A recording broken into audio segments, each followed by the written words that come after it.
तो कहानी शुरू होती है और हम एक बच्चे को देखते हैं जहाँ की वो एक डॉग के साथ बैठा होता है और उस बच्चे का नाम जीरो होता है और उस बच्चे की लड़ाई कुछ और बाकी बच्चों के साथ हुई होती है और वो डॉग उसको समझाने लगती है कि तुम्हें फिक्र करने की जरूरत नहीं है। मुझे पता है कि लोग तुम्हें काफी ज्यादा अजीब मानते हैं, लेकिन सच बताऊं तो अजीब होना ही कोई गलत बात नहीं है और सच बताऊं तो तुम काफी ज्यादा स्पेशल हो। और हमें पता लगता है कि जीरो के पास कुछ स्पेशल टैलेंट है और ये चीजें अभी इस बंदे को समझ में नहीं आती, बट उसकी डॉग प्रॉमिस करती है कि तुम्हें फ्यूचर में जाके सारी चीजें अच्छी तरीके से समझ में आ जाएगी। इसके बाद हम देखते हैं कुछ सालों बाद जहाँ 3 बंदे मिलके एक बंदे को परेशान करने की कोशिश कर रहे होते हैं और उनमें से एक कहने लगता है कि भाई तुझे पता है कि हम तीनों मिलकर तुझे कितनी गंदी तरीके से पीट सकते हैं। और वो बंदा कहने लगता है कि भाई मुझे फर्क नहीं पड़ता, तुम लोग बिल्कुल कायर हो, तुम सभी ग्रुप में आके फाइट करने की कोशिश कर रहे हो। और अभी एक बंदा अटैक करने की कोशिश करता है, लेकिन वो बंदा काफी आसानी से उसको पीट देता है। और ये चीज देख के बाकी के दोनों बंदे काफी ज्यादा हैरान हो जाते हैं और वो दोनों भी अपने बंदे के ऊपर अटैक करने के लिए आते हैं, लेकिन वो दोनों बंदे भी काफी गंदी तरीके से पीटे जाते हैं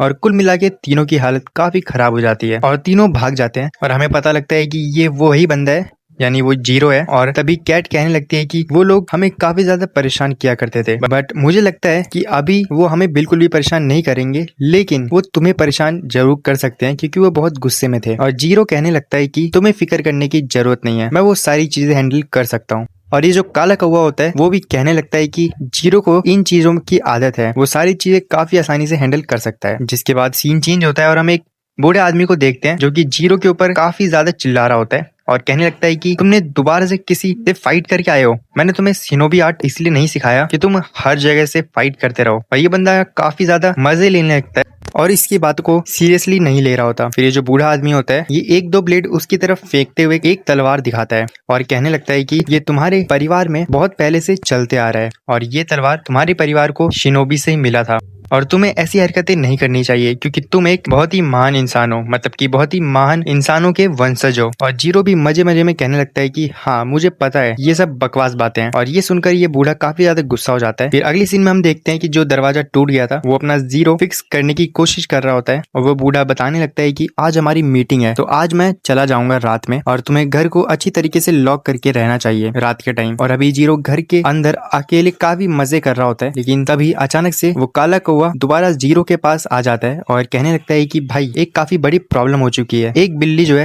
वो काफी ज्यादा घायल है, वो जंगल के अंदर है। और वो फटाक से उस बिल्ली को देखने के लिए जाता है और कौवा कहने लगता है कि मैंने इस बिल्ली को आज तक कभी भी यहाँ पे नहीं देखा, लेकिन इसकी हालत काफी ज्यादा खराब लग रही है, बट मुझे ऐसा लगता है कि ये ठीक हो सकता है। और जीरो भी नोटिस करता है कि सच में उसकी हालत काफी ज्यादा खराब है और जीरो उस कैट से बात करने की कोशिश कर रहा होता है, लेकिन कैट की इतनी हालत नहीं होती कि वो कुछ कह सके। और वो कैट तो कुछ नहीं कहता, लेकिन उसके पीठ पे एक निशान होता है जो कि काफी ज्यादा ग्लो करने लगता है और वो कहता है कि आखिरकार मुझे किसी ने जगाने की कोशिश की है। फिर वहां से अजीबोगरीब सी आवाजें आने लगती है और तभी एक शैडो टाइप कुछ कहने लगता है कि तुम्हें इस तरीके से मेरे से बात करने की जरूरत नहीं है क्योंकि मैं किसी का भी ऑर्डर लेने की कोशिश नहीं करता और मुझे ऐसा लगता है कि मुझे यहाँ पे खत्म हो जाना चाहिए। लेकिन तभी बिल्ली की आंखें खुलती है और अभी वो एक बिस्तर के ऊपर बैठा होता है और उसकी पट्टी वट्टी भी लगी हुई होती है और जीरो उसके सामने होता है और वो उससे उसका नाम पूछने की कोशिश कर रहा होता है। और बिल्ली काफी ज्यादा हैरान हो गया होता है कि ये इंसान आखिरकार मेरी बातें कैसे समझ पा रहा है और वो ना डर के मारे पलंग के नीचे छुप जाता है। और जीरो भी कहने लगता है कि अरे तुम डरो मत, मैं तुम्हें कुछ करूंगा नहीं। और ये जो बिल्ला होता है ये बहुत ही पागल हो रहा होता है कि आखिरकार इंसान कैसे मेरी बात को समझ पा रहा है। और ये बिल्ली कहता है मुझे तो इस इंसान के अंदर से कोई नेगेटिव एनर्जी भी महसूस नहीं हो रही, इस कारण बंदा चुपचाप बाहर आ जाता है और वहाँ पे खाना खाने लगता है। और ये कैट भी बताने लगता है कि सच बताऊं तो मुझे काफी तेज भूख लग रही थी। और जीरो कहने लगता है कि सच में तुम काफी प्यारे कैट हो। और तभी ये कैट कहने लगता है कि मेरा नाम राघु है और मैं कोई कैट नहीं हूँ बल्कि मैं मोनोनोको हूँ। और वो कहने लगता है कि मुझे कई नामों से बुलाया जाता है और उसको ऐसा लगता है कि इसको सारी बातें बता देनी चाहिए। और वो बताने लगता है कि वो कई सारे फॉर्म्स को ले सकता है, जैसे इंसान या फिर कोई भी जानवर। कई बार हमें पहाड़ों में चले जाते हैं, कई बार हम जंगलों में चले जाते हैं और हमारा कोई भी ठिकाना नहीं होता। और तभी जीरो कहने लगता है कि तो फिर तुम यहाँ पे कैसे आए, मतलब कि तुम्हारी इतनी हालत खराब कैसे हुई। और रघु काफी घबरा गया था और वो सोच रहा होता है कि इसको इसके बारे में कुछ भी नहीं पता है। और कैट बताने लगता है कि मेरे ऊपर एक मोनोनोके ने अटैक किया था, जब मेरी आंखें खुली थी तो मैं उनके आसपास था और वो लोग मुझसे मेरी मदद मांगना चाहते थे, बट मैं उनके साथ नहीं जाना चाहता था और मर्ज नहीं होना चाहता था। और तभी जीरो कहने लगता है कि भाई तू भी तो एक मोनोनोके है ना, तो तूने आखिरकार उनकी मदद क्यों नहीं की। और सच बताऊं तो मुझे उन लोगों से ना बिल्कुल भी कोई फर्क नहीं पड़ता। वो लोग काफी ज्यादा कमजोर हैं, जो कि दूसरे कमजोर लोगों के सामने अपनी ताकत दिखाने की कोशिश करते हैं। बट मुझे उन सभी से कोई फर्क नहीं पड़ता। और वो कैट कहने लगता है कि तुझे मेरी बातों पर भरोसा हो भी रहा है। और फिर जीरो कहने लगता है कि भाई अच्छी तरीके से तो समझ में नहीं आ रहा, लेकिन हाँ मैं क्या ही कर सकता हूँ। और वो ये भी कहने लगता है कि जब मैं कैट से बात कर सकता हूँ तो एक मोनोनोके के बारे में सोच के मैं कैसे घबरा सकता हूँ। और इसके बाद एक लड़की का सीन दिखाया जाता है जो कि किसी से बात करने की कोशिश कर रही थी और इसका नाम किशिमोची होता है। और वो बताने लगती है कि मुझे यहाँ पे ब्लड देखने को मिल रहा है और मुझे ऐसा लगता है कि रघु का ब्लड हो सकता है और मुझे यहाँ पे उसकी एनर्जी देखने को बिल्कुल भी नहीं मिल रही। और इसके बाद वो आगे जाने लगती है और उसका बॉस कहने लगता है कि तुम्हें फिक्र करने की जरूरत नहीं है, मैं वहाँ पे अपनी टीम भेज देता हूँ और तुम्हें फिर से वापस आ जाना चाहिए। और किशी तो अचानक से वहां से गायब हो जाती है। बट तभी हमें एक बंदा दिखाया जाता है जो कि चुपके से उसको देख रहा होता है और काफी स्माइल कर रहा होता है। और हम दोबारा से जीरो के पास देखते हैं जो कि अपनी कैट को नहाने की कोशिश कर रहा होता है और वो ये भी नोटिस करता है कि उसकी चोट काफी जल्दी हील हो गई थी और वो कैट के साथ काफी ज्यादा बेकार तरीके से बातें भी कर रहा था, मतलब कि दोनों आपस में फाइट कर रहे होते हैं। और सच बात तो ये है कि जीरो को इस टाइम पे अपने पुराने डॉग नाची की याद आ रही थी और रघु ने उसे काफी ज्यादा अलग होता है। और वो बताने लगता है कि बचपन में मुझे लोग काफी ज्यादा बुली किया करते थे क्योंकि मैं जानवरों से बात कर पाता था, तो उस टाइम पे मेरे डॉग ने मुझे काफी ज्यादा सपोर्ट किया था और वही मुझे समझाया करते थे कि ये चीज मेरे लिए काफी ज्यादा स्पेशल है, ये एक स्पेशल गिफ्ट है मेरे लिए। और रघु वहां पे कुछ कहने वाला था लेकिन तभी जीरो उसके मुंह में पानी फेंक देता है और कुछ नहीं कह पाता वो। और तभी हम देखते हैं रात का सीन जहाँ पे जीरो सो रहा होता है और रघु कहने लगता है कि मेरी मदद करने के लिए बहुत बहुत शुक्रिया, लेकिन मुझे ऐसा लगता है कि अभी मुझे यहाँ से जाना होगा। और वो वहां से जाने लगता है और उसकी चोट ठीक हो गई थी लेकिन उसकी पावर वापस नहीं आई थी। और वो नोटिस करता है तभी अचानक से जीरो उसके पीछे आ गया होता है और बिस्तर पे हमें डॉल दिखाया जाता है जिसके बारे में रघु को पता भी नहीं चल पाया था। और तभी जीरो कहने लगता है कि भाई तू आखिरकार कहाँ जाने की कोशिश कर रहा है। और रघु उसको कुछ भी बताने से मना करने लगता है और कहता है कि तेरे को क्या फर्क पड़ता है, और अगर तुझे लगता है कि तूने मेरी जान बचाई है तो एहसान कर दिया गया, ऐसा कुछ भी नहीं है क्योंकि मैं अपने आप को भी हील कर सकता था और अगर मैं मर भी जाता तो मुझे कोई फर्क नहीं पड़ता। और जीरो कहने लगता है कि अगर तुझे कुछ नहीं बताना तो मुझे मत बता, बट तू इस टाइप की मरने वाली बातें मत कर, मुझे काफी गुस्सा आता है। और रघु जो होता है वो इसके बाद अपनी पावर्स दिखाने लगता है और कहता है कि तुझे ना चुपचाप अंदर चले जाना चाहिए और तुझे पता है ना कि मैं एक मोनोनोके हूँ और मैं इंसान को भी खा सकता हूँ, तो मैं तेरे को बख्श रहा हूँ।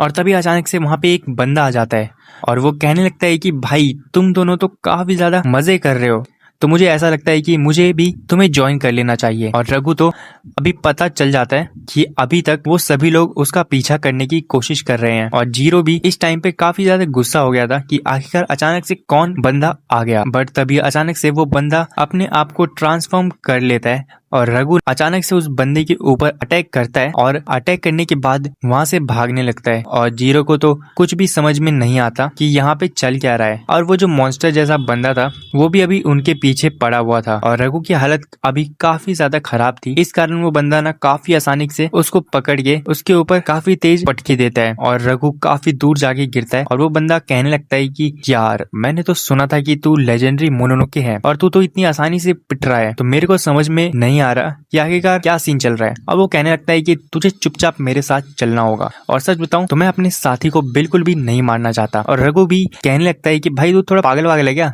आखिरकार तुझे किसने कहा कि मैं तेरा साथी हूँ। और वो कहता है कि मुझे पता है तुम लोग मेरे पावर के पीछे हो और अगर तुझे पावर चाहिए तो तुझे मेरे साथ फाइट करनी पड़ेगी। और इस टाइम पे कैट काफी ज्यादा खतरनाक बन जाता है और अभी जो बंदा होता है वो भी कोई एनिमल था लेकिन अभी आधे फॉर्म में था और अभी दोनों के बीच में फाइट होने वाला था। लेकिन तभी बीच में जीरो आ जाता है अपनी कटाना लेके वहां पे और उसने अपने कटाना से इस बंदे पे कट भी लगा दिया होता है। और रघु यहाँ पे काफी ज्यादा गुस्सा होने लगता है, भाई तू पागल वागल है क्या, आखिरकार तू यहाँ पे कर क्या रहा है। और जीरो कहने लगता है कि भाई तू पागल है, अगर मैंने तेरी जान बचाई है तो आखिरकार मैं दोबारा तेरी जान क्यों ना बचाऊं। और रघु भी कहने लगता है कि भाई तू जिससे फाइट करने की कोशिश कर रहा है वो कोई नॉर्मल इंसान नहीं है। और जीरो कहने लगता है कि मुझे नहीं पता है कि वो कौन है, लेकिन सच बताऊं तो मुझे कोई फर्क भी नहीं पड़ता। और वो जो बंदा होता है वो पूरी तरीके से अपने आप को ट्रांसफॉर्म कर लेता है किसी जानवर के अंदर और वो कुछ कहने लगता है कि भाई तू मुझे सच में काफी कमाल का लग रहा है क्योंकि तू मुझे देख के अभी तक भागा नहीं और ना ही डरा और तू कब यहाँ पे अचानक से आ गया, मुझे पता भी नहीं चला, मैं तेरे को सेंस भी नहीं करवाया, और तू शायद शिनोबी है। तो सच बताऊं तो तेरे साथ फाइट करने में काफी मजा आएगा। और अभी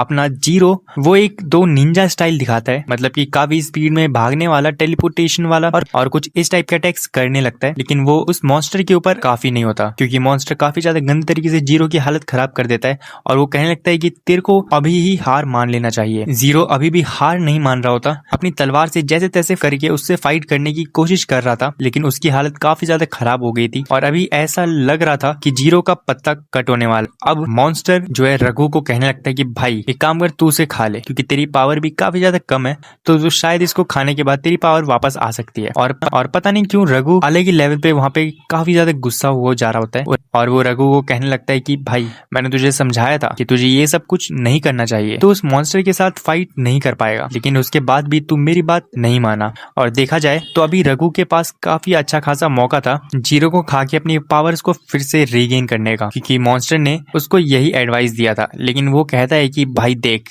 मैं तो अभी तुझे इस टाइम पे नहीं खाने वाला, लेकिन तूने मेरी इतनी मदद की है तो मैं भी तेरी कुछ मदद कर सकता हूँ। मैं तेरा पत्ता कट होने तो नहीं दे सकता, तो तू मुझे खा ले। और वो अपने आप को एक शैडो फॉर्म में चेंज कर लेता है। और वो मॉन्स्टर भी कहने लगता है कि भाई तुझे ऐसा नहीं करना चाहिए। काफी ज्यादा वो उसको रोकने की कोशिश कर रहा होता है, लेकिन रघु अभी उसके अंदर चला गया होता है। और वो कहने लगता है कि मैंने अपनी लाइफ अभी तुझे दे दी है, तो तुझे दिखाना होगा कि तू क्या कर सकता है। और वो जो लड़की होती है किशी, वो भी दूर से सारी चीजें देख रही होती है, और वो चीफ को सारी सिचुएशन के बारे में बता देती है। और चीफ को भी पता चल जाता है कि वहाँ का सिचुएशन अभी काफी ज्यादा खराब हो चुका है, और वो अपनी पूरी टीम को वहाँ पे अभी भेजने वाला था। और अभी जो मॉन्स्टर होता है वो भी काफी ज्यादा गुस्सा हो रहा होता है, क्योंकि रघु ने अपनी पावर एक नॉर्मल इंसान को दे दी है, बल्कि उसको मोनोनोके को पावर देना चाहिए था, लेकिन उसने एक इंसान को दे दिया। और अभी वो उसको बिल्कुल भी नहीं छोड़ने वाला था। और जीरो दोबारा खड़ा हो जाता है, और वो उसके पेट और पीठ पे वही रघु वाला निशान बन गया होता है। और बंदे को समझ में नहीं आता कि आखिरकार वो खड़ा कैसे हो गया,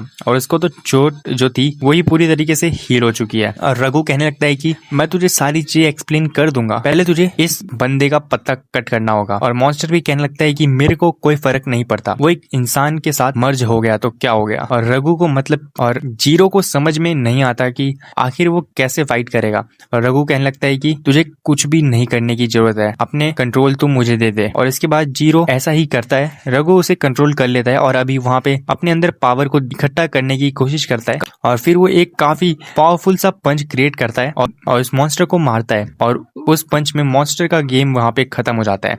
और जीरो तो देख के ही हैरान हो जाता है कि ये चल क्या रहा है, मैं इतना ज्यादा पावरफुल कब से हो गया, और सबसे मेन बात, मैं दोबारा जिंदा कैसे हो गया। और तभी अचानक से पीछे से किसी आ जाती है, और उसने उसके ऊपर चाकू पॉइंट कर रखा होता है। और तभी वहाँ पे चीफ की एंट्री हो जाती है, और इसका नाम शिवा होता है। और अपने बंदे कहने लगता है कि भाई तू इस मॉन्स्टर के साथ है क्या। और ये बंदा कहने लगता है कि भाई तू बेवकूफ है, हम कोई मोनोनोके नहीं है। और इसके बाद और उसके और भी साथी वहाँ पे आ जाते हैं, और इन सब के पास कुछ आर्मर टाइप होता है, मतलब ये काफी डिफरेंट सा लग रहा होता है, लेकिन ये उनकी एक आर्मर हो सकती है। और ये बंदा बताने लगता है कि वो एक तरह से स्पेशल फोर्सेस है, और तुम कुल मिला के कह सकते हो कि हम एक सिविल सर्वेंट है, यानी कि सरकारी आर्मी हो सकते हैं। और बाकी चीजें मैं तुझे अच्छी तरीके से बता दूंगा, लेकिन मुझे ऐसा लगता है कि अभी मुझे तुझे यहाँ से लेके जाना होगा। और अपना बंदा वहाँ पे कुछ और पूछने की कोशिश कर रहा था, लेकिन उससे पहले ये लड़की वहाँ पे उसको बेहोश कर देती है, और कहने लगती है कि आखिरकार हम इसका क्या करेंगे। और वो बंदा कहने लगता है कि हम इसको हॉस्पिटल ले जाएंगे, इसका ट्रीटमेंट करेंगे, क्योंकि तुम्हें पता है कि अभी हमारे लिए ये काफी ज्यादा इंपॉर्टेंट है, खासकर उन मोनोनोके के लिए। और इस एक साथ ये वाला एपिसोड यहाँ पे खत्म हो जाता है।